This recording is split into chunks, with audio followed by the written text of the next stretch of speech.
question from Mr. Mahesh Bhatt. Yeah, to your left. Yeah.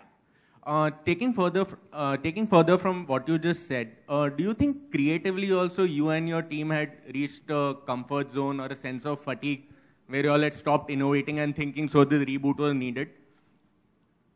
Well, Aashiqui did not indicate that. It was on the biggest hit, and it was a tearjerker which kind of celebrated the kind of cinema for which I was known, like Daddy and Arth, and moving films. The cinema was a four-handkerchief experience.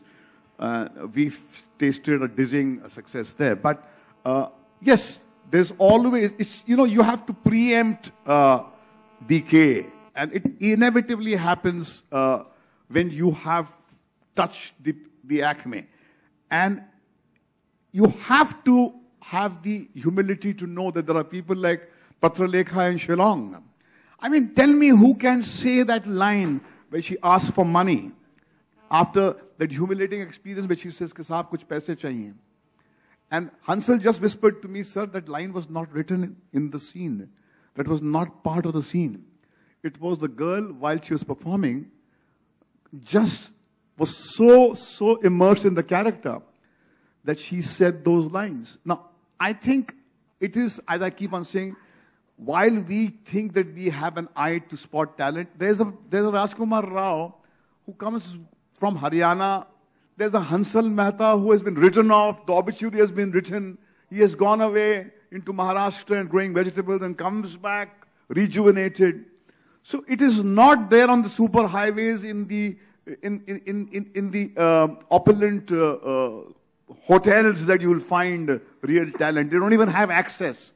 So I think it is that realization, as you rightly said, that my office now is so successful, it's become a citadel, which will kind of lock people out. Like I couldn't get access to those houses, which had the might and the infrastructure and the means to make money, to make movies.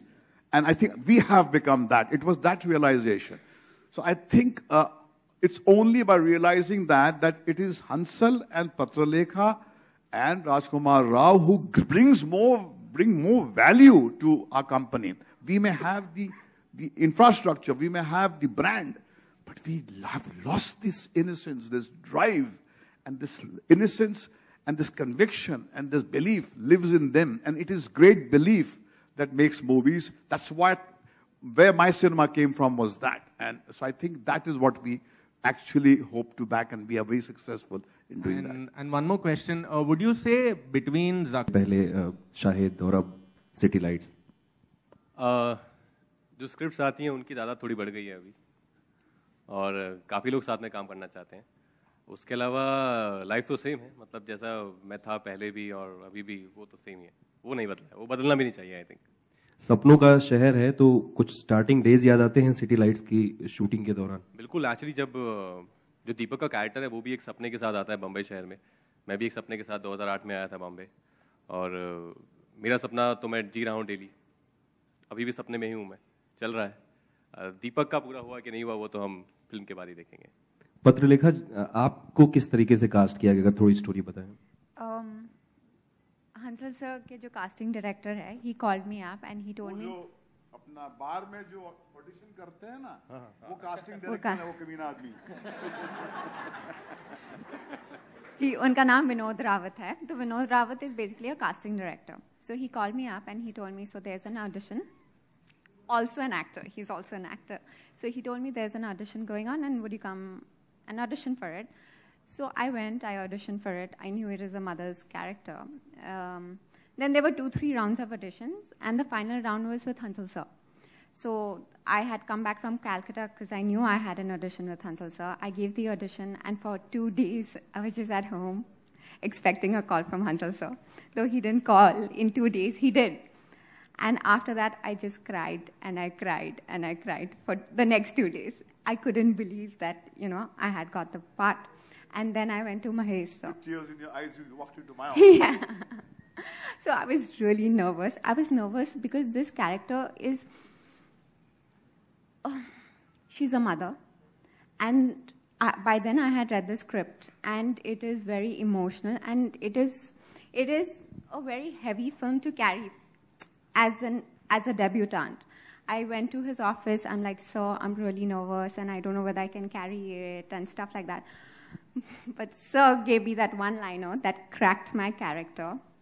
He was like, for this woman, everything is good. Everybody is good. Nobody is gray. Nobody is black. So that really helped me crack the character.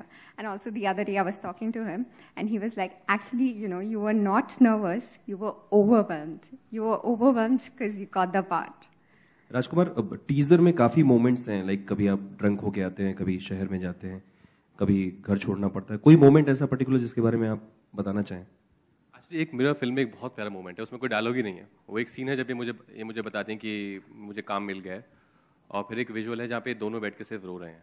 तो I think वो moment मुझे बहुत touch करता है जब भी मैं उसको देखता हूँ, क्योंकि उसमें कुछ शब्द नहीं है, बिना शब्दों के वो सब कुछ बयान कर रहा है कि कैसा फील महसूस कर रहा होगा ये आदमी कि जिसके वो अपनी बीवी से इतना प्यार करता है, उसको कभी कुछ नहीं होने दिया. आज वो जाके एक बार में बार डांस गर्ल बन गई है. राजस्थान से आए हैं. देखिए, राजस्थान जहाँ हल्दी घाटी है, जहाँ पर पूरा पर्दे का ट्रेडिशन है. जो मैं कह रहा था कि जब रूरल इंडिया से अर्बन इंडिया में हमारे जो लोग आते हैं, परिवार आते हैं, तो वो बहुत सारे टाइम जोन्स को क्रॉस करते हैं, क्योंकि वहां की तहजीब में जीने के बाद में बेपर्दा होना और अपने शोहर की मदद करने के लिए नाचना, और फिर शोहर का वो कड़वी सच्चाई को पचाना और अपनी लाचारी को एक्सेप्ट करना, वो अपने आप में एक ऐसा नैरेटिव है जो मेट्रो मनीला में नहीं है, वो हिंदुस्तान की तहजीब में है. क्योंकि हमारे यहाँ इतने सारे हिंदुस्तान है जो इतने सारे टाइम जोन्स में ट्रैप्ड हैं. तो that is why a film like this becomes so relevant to India. And to answer that question, you said, sir, कि Zakham के बाद में, I think after 15 years, I felt when I came out, I said, this is the most powerful film that we have made in 15 years in terms of the emotional impact.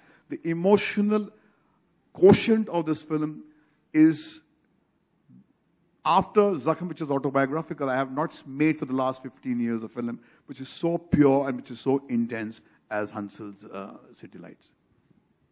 I don't have a question, but while watching this footage, I was literally choking with tears because I think, I mean, like you said, the narrative is very Indian. It's very rooted in the kind of experiences that we see in rural India. And also, I mean, even when they're sitting and talking, you're not sitting, you're squatting, which is usually how people in rural India sit. They don't. नाक बह रहा है, sir नाक बह रहा है कि do you want to retake? I said, I'm completely, I'm choked up right now. I cannot ask him to stop his nose from flowing. It is his body which is reacting to that moment, and I cannot stop that. I cannot do anything fake. That is the level of honesty that went into that performance. His nose was, and it was, it was flowing and on her hair. She did not realize. She did not realize that any of that was happening because both of them were so overwhelmed with that moment that the husband has just broken the news, and there's no exposition.